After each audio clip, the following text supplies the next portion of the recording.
Dhe tani Priveisa jemi rikthyer bashkë me pjesën e dytë të këtij edicioni të Prives dhe si shpeshherë jo po si së fundmi herë vjen rubrika që t'ja pikën. Dhe në rubrikën tonë të kësaj jave është aktorea shumë e dashur për të gjithë ne, Teuta Krasniqi. Se kujt do t'ja qet pikën ajo, e kuptojmë në vazhdim.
Kur ëndrat bëhen realitet, është t'jenë shumë e mirë, normal. Po mendoj që kur secila ëndër bëhet realitet, automatikisht në farë mënyrë ta zgjon dëshirën apo kërkesën prej vetës me e pas edhe një ëndër tjetër, nëse pak a shumë e krahasojmë edhe me qëllim atë ëndrrën.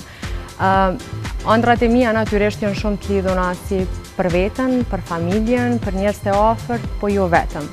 Unë mendoj që kur ëndrat bëhen realitet, ndjej një farë mënyre që jam të e kryer një mision për cilin jam në këtë vend.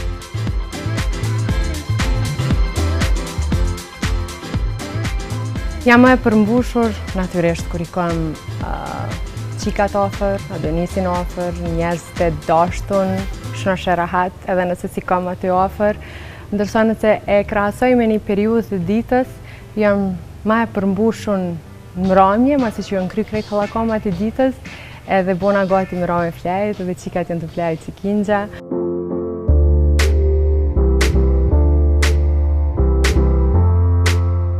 Të qenurit aktore është vetja ime tjetër, kisha me thonë.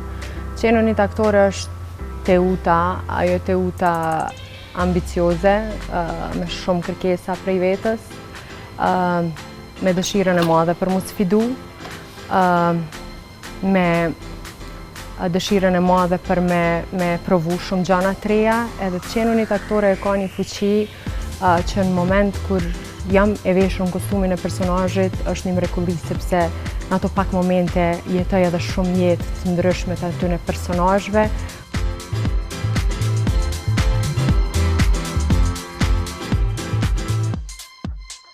Se s'është jeta e drejtë. S'është e drejtë shpesh. Kisha pas qef me qenë ma e drejtë, po thuhet që nuk i dim shumë përgjigje kësaj bote, pse sado që mendoj që duhet me vazhdu me i bo, me kërku përgjigjen shumë pseja që i kemi, pra pas ato mos mi marrë veç kanë thonë që ashtu, me bo pyetje sa ma shumë, po prap mendoj që një prej gjanave ma dhemshme është që jeta din me qenë edhe e pa drejtë, shpesh dhe me njerëz të mirë edhe të drejtë.